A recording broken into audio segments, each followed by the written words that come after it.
त्वमेव लोकशङ्करं नमामि शङ्करं गुरुम्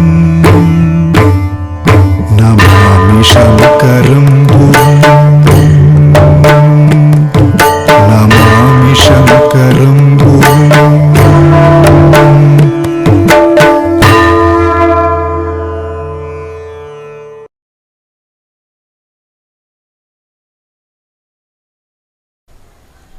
श्रीगुरुभ्यो नमः. वागीशाद्याः सुमनसः सर्वार्थानामुपक्रमे यं नत्वा कृतकृत्यास्युस्तन्नमामि गजाननं.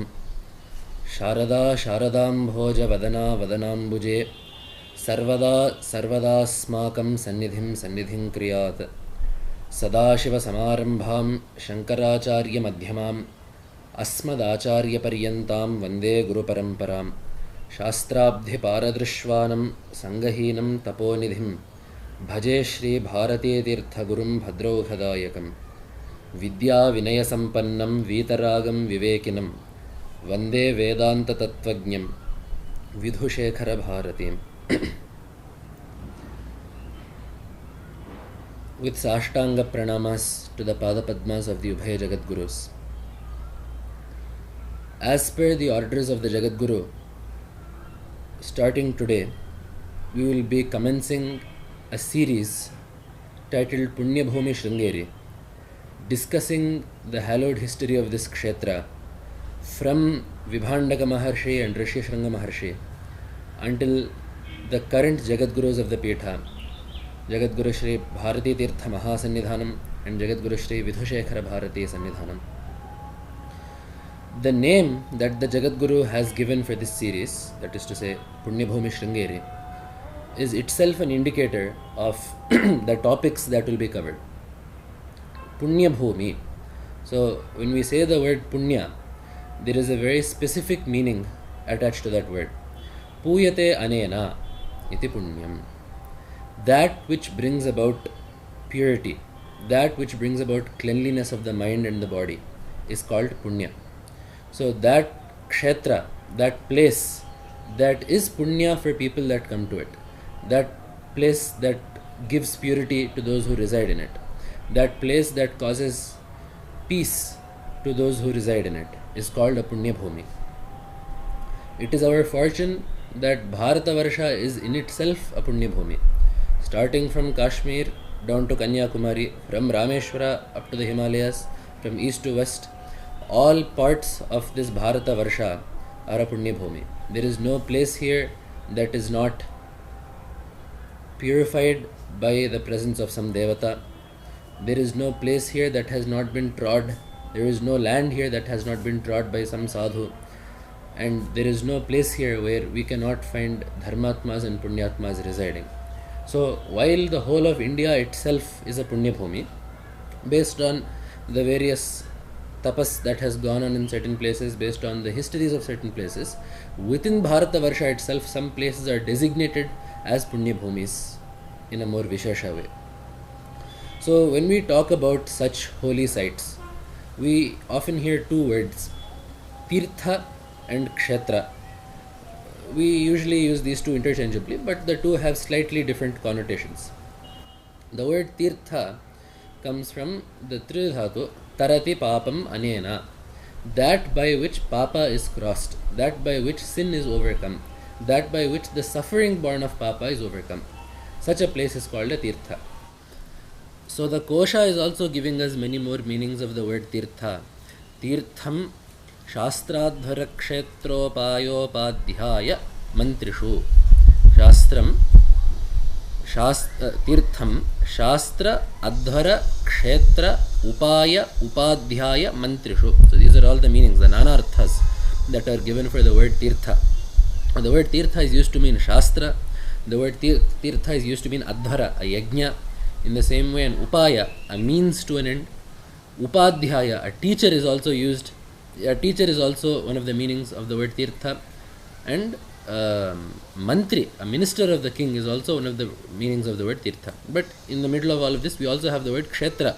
So a site, a holy place is also meant by the word Tirtha.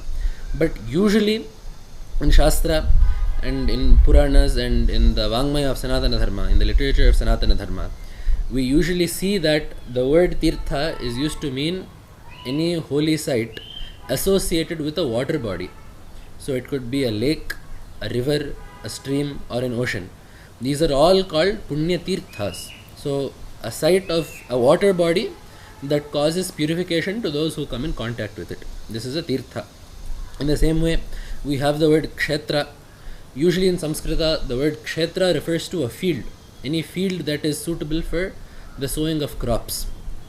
So we can take this meaning also in the sense that when we go to a Punya Kshetra, we sow the seeds of our Punya karmas there. Whatever Punya acharanas that we do, whatever Anushtana that we do, we sow the seeds of that karma in that holy site. And because of the efficacy of that site, because of the efficacy of that place, that later will become a bountiful crop of Sukha and Shreyas. So in this sense, we can say that the word Kshetra can refer to holy sites. But generally speaking, any place where there is a Vishesha Devata Sannidhya, any place where a Devata is located, any place where tapas has been committed, any place where tapas has been observed, is usually called a Kshetra. And this aside, in the Kalika Purana, we have one paribhasha there as to what a Kshetra means. Chirattu kamado devaha nachirad yatra jnanadaha tat kshetramiti lokeshu gadyate purvavandibhihi. This is one shloka that we find in the Kalika Purana. What is the meaning of this shloka? That place, yatra, where the devaha, the devata that is located there, a place where the devata is chirattu kamadaha. It may take time for the devata to grant the desires of bhaktas there. But nachirad yatra jnanadaha, if properly worshipped, if properly propitiated, the devata will very quickly give jnana. The devata's nature is to give jnana before kama. That is the speciality.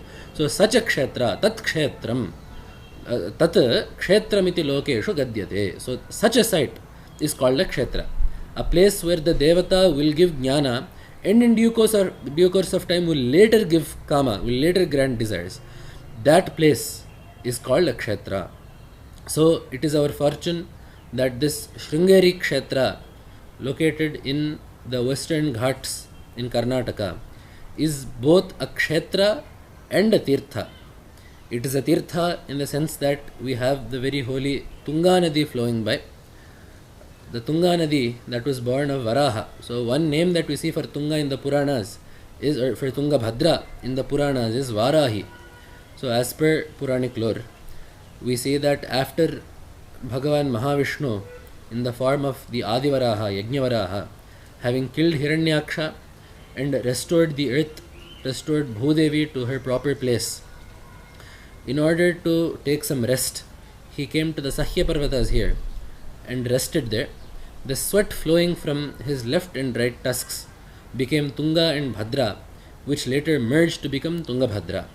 So such a divine river is flowing here, that river that is called Tungabhadra and Varahi. We will discuss the significance and the purity of this river in further episodes. So such a river is flowing by. In the same way, there is a Devata here that grants jnana. As we all know, 12 centuries ago, the incarnation of Parameshwara, Jagadguru Srimad Adi Shankara Bhagavat Padacharya, walked this earth. The Jagadguru took birth in Kalati, in present-day Kerala near Kochi. At the age of 8, the Acharya took sannyasa, went to the great yogi Govinda Bhagavat Padacharya, who was then performing tapas on the banks of the Narmada river. Having obtained sannyasa from that Acharya, Shankaracharya, Bhagavat Pada, then spent his very short lifespan of just 32 years traveling the entire course of Bharatavarsha, conducting debates with other darshanikas, with other philosophers, establishing that Advaita is the Tatparya of the Vedas and Upanishads, removing tamasic practices, installing sattvic practices, doing pratishthas and punapratishthas of many devatas across the span of the subcontinent, and eventually Bhagavatpada left his mortal frame in Kedarnath and eventually merged with his true nature, which was Parameshwara himself, Paramashiva himself. So that Bhagavat Pada, in the course of his Vijaya Yatra across Bharatavarsha, came to Sringeri, and here, with the help of the Vanadurga mantra, established Sharada Parameshwari, who is the Adhishthana Devata of Brahma Vidya. So each Vidya has a Devata that is conducive to the obtainment of that Vidya. So each Vidya is presided over, not just each Vidya, every object in this universe is presided over by some Devata or the other. The Adhishthana Devata, the Devata that presides over Brahma Vidya and all other Vidyas to boot, is Sharada Parameshwari. So that Sharada Devi is established here in Sringeri by Bhagavad Pada himself. So then Sharada Devi was established in a Chandana Murti, in a sandalwood Vigraha, and then in due course of time Jagadguru Shri Vidyaranya Mahaswami then later did Kalakarshana and transferred that Chaitanya of Devi into the golden Murti, the Suvarna Murti that we see today. So this Kshetra, this is a Kshetra because it has the Sannidhya of Sharada Devi who gives Jnana, and it is also a Tirtha because the Tunga river is flowing in the vicinity of this Kshetra. However, the purity of this Kshetra did not start with Jagadguru Srimad Adi Shankara Bhagavat Pada Acharya, but it rather started before Bhagavat Pada, several yugas before Bhagavat Pada. In Treta Yuga, we know that there was a great sage called Rishyasringa Maharshi who was instrumental in performing the Putrakameshti Yaga for Dasharatha Maharaja, through which Sri Ramachandra was born. So that Rishyasringa Maharshi performed tapas here. Rishyasringa Maharshi's father, Vibhandaka Maharshi, also performed tapas here. Both of these Maharshis are stalwarts in their own right.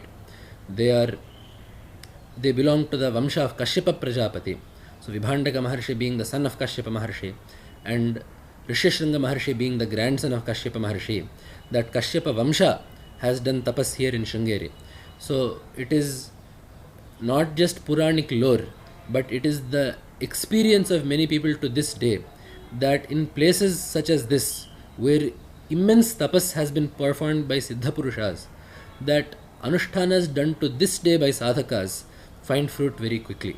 So wherever it is that our Purvajas, the Rishis of the past, the Siddha Purushas of the past have performed tapas, a location that has been purified by that tapas will grant Siddhi even more quickly to future generations that perform Anushtanas there and that do sadhana there. So such a Kshetra is this Sringeri Kshetra, and we can see that doing Anushtana here and doing sadhana here will very quickly give us Manashuddhi, Chitta Shuddhi, purity of the mind. And in honesty, it is this purity of the mind that is the goal of all Kshetra Yatras and Tirtha Yatras. Why is it that we should go to Kshetras and Tirthas? What is the goal?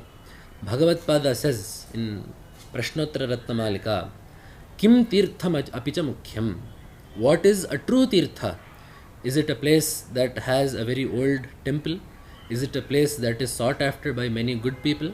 Is it a place where jnanis reside? What is truly a Tirtha? To which Bhagavad Pada gives us the answer, Chittamalam yan nivartayati. That place that gets rid of chitta doshas, that is a Tirtha. Our mind, because this human birth is born of punya and papa, our mind has both punya and papa tendencies in it. That is the nature of the mind. There is no normal mind of a human that is 100% punya. There is no normal mind of a normal human that is 100% papa.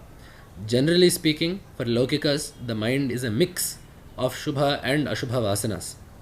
So, it is our duty, if we wish to progress in sadhana, to remove the papa vasanas, the Ashubha vasanas, and inculcate sadvasanas or Shubha vasanas. So these are all the impurities of the mind need to be removed. These we can see are usually called the kama, krodha, lobha, moha, mada, matsarya, what is usually called the Arishadvarga. But this aside, there are usually only, if we condense those 6, there are only 2 things that really need to be removed from the mind, and those are called raga and dvesha. Our attachment to things that we find favorable is raga, and our aversion to things that we find unfavorable is dvesha. It is because of these 2 tendencies that we commit punya and papa, and it is because of that committing punya and papa that we accrue karma and are therefore born again and again in order to exhaust that karma, thereby creating the cycle that we call samsara.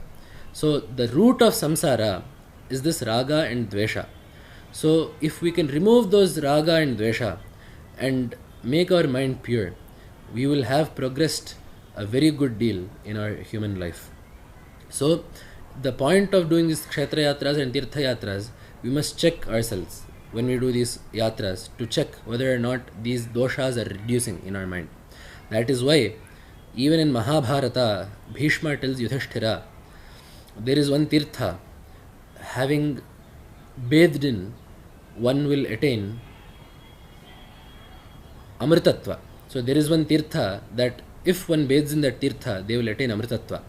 Yatra devascha vedascha pavitram kritsnam ekatam vrajet tan manasam tirtham tatra snatva amrito bhavet.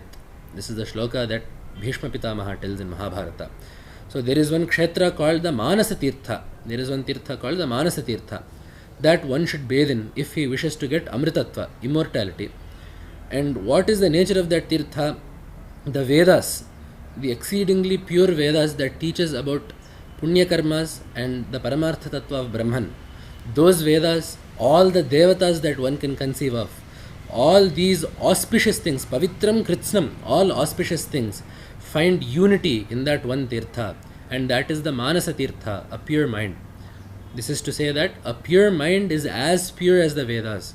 A pure mind is as pure as the Devatas. A pure mind is as pure as anything else that you can think of in this cosmos.